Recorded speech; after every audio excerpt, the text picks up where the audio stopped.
வணக்கம் மக்களே, இன்னைக்கு வந்து சனிக்கிழமை இந்த நண்டை பார்த்துக்கிறேங்க. என்ன விலைக்கு போகுது அப்படின்னு பார்த்துக்கிறேங்க.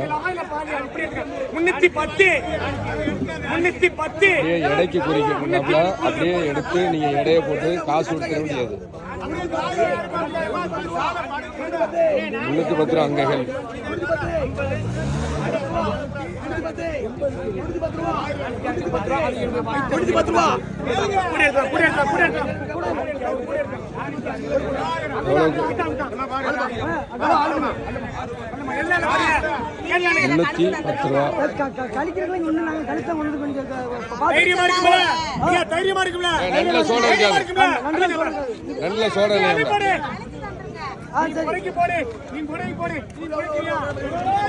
ரெண்டு சைஸை காட்டுற பாருங்க.